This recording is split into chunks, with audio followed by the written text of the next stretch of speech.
Why are some villains so likable? Villains are not born, they are made. The very best villains are not bad guys. Or at the very least, they may be bad, but they've got their reasons. What separates good with evil is not a fine line, but rather it's a much vague alteration, or what one might call gray area. Every so often, you are judged as a villain because you are actually right, but others don't want to accept that fact. It's just a matter of perspective. Now let's take a look through a list of villains with lucid philosophies that make them look not so wrong.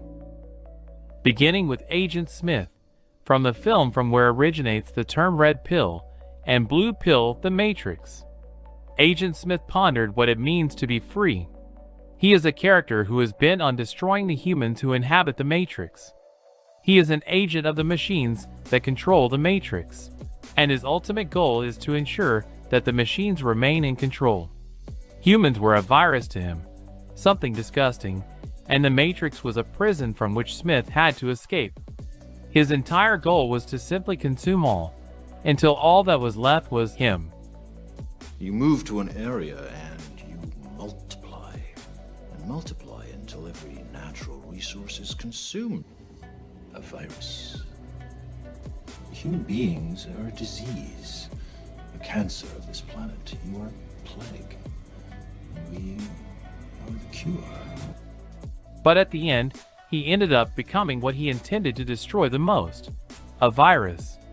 Conclusion: Smith has spent so much time in the Matrix that humanity has begun to taint him.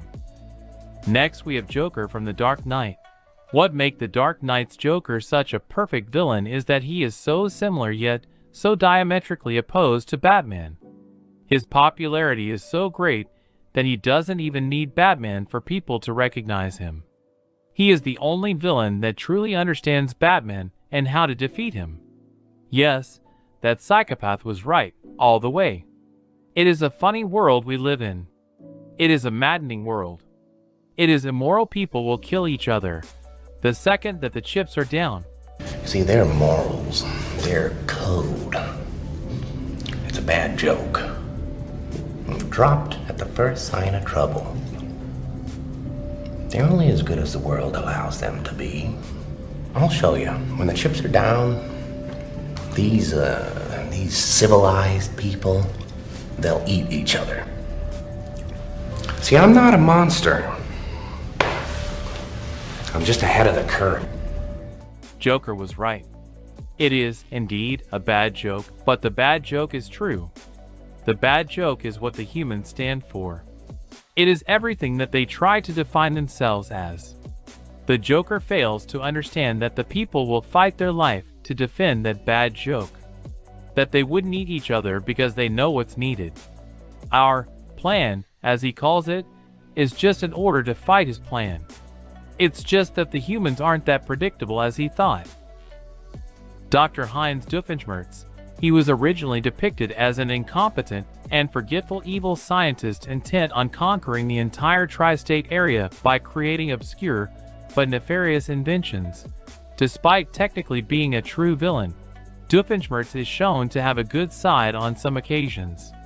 He is a scientist who is the arch nemesis with an anthropomorphic platypus secret agent named Perry the Platypus, who foils almost all of his semi-evil schemes, though a few turn out to be successful. Despite seemingly embracing his villainy, he is actually a kind and caring person towards those he befriends.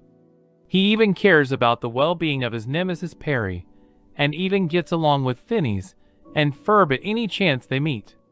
He eventually embraces his good side and renounces his villainy in the end. He even helped Phineas and Ferb and the Resistance defend the tri-state area from his second-dimension counterpart, as well as Danville from the Red Skull, Monarch, Venom, and Whiplash.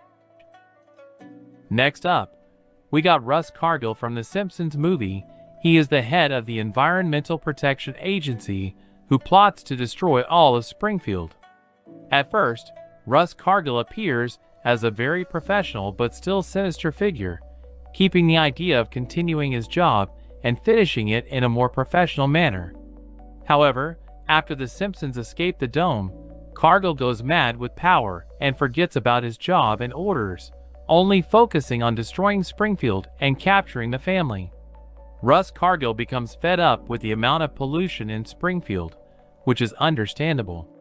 Though the Springfielders make a valiant effort to reduce waste by putting up hundreds of no dumping signs near the lake, it is eventually spoiled when Homer ignores said signs and dumps a silo full of pig shit into it.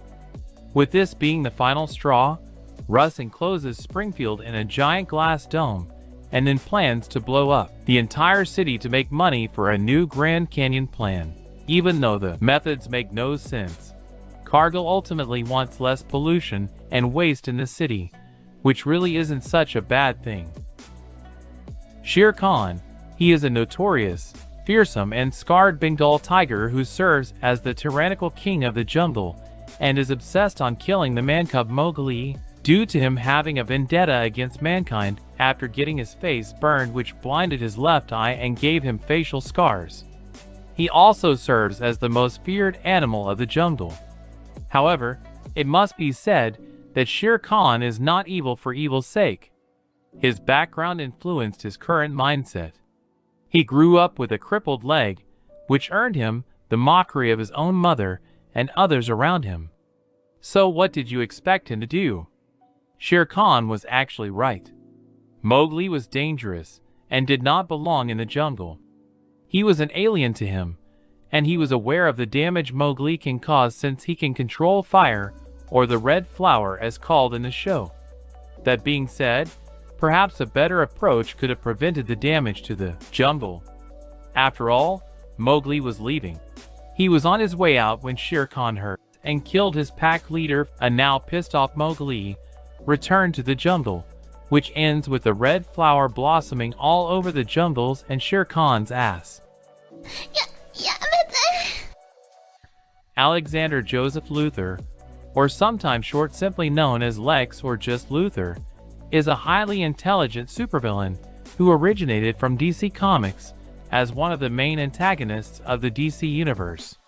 While some villains do their evil deeds for greed and others for the sheer enjoyment they get from evil doing, Lex Luthor almost always tries to better the world. Even if most others don't share in his views, Luthor sees himself as the good guy the world often needs. He views Superman as a threat to humanity, so he wants to exterminate him. Ain't that heroic enough? He has nothing but noble intentions. At the end of the day, he also wants to save the world. Luthor believes in humanity and its potential to do amazing things. He wants humans to thrive and prosper. Lex Luthor wants to be the best and have people love him.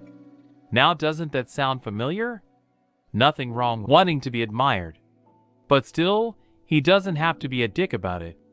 Every villain is only as great as his hero. I am the villain of the story. We all know who Thanos is.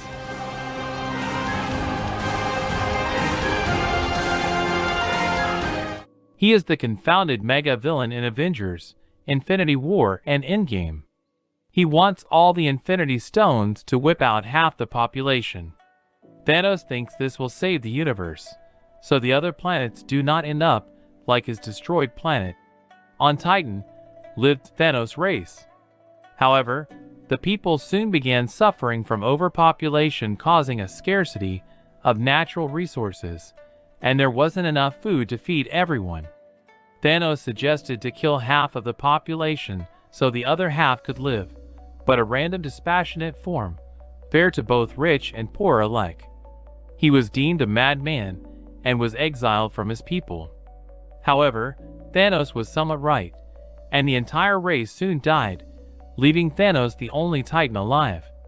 Thanos justified his actions by claiming that limited resources and overpopulation would lead to extinction. He did this to erase suffering. In Earth, we have a disproportionate distribution of resources where some people get a lot and others have only a little. It's true that total balance will bring stagnation, but there's no such thing as total balance. So what Thanos did was a step towards that balance, and that is a good idea. Overall, Thanos is the villain.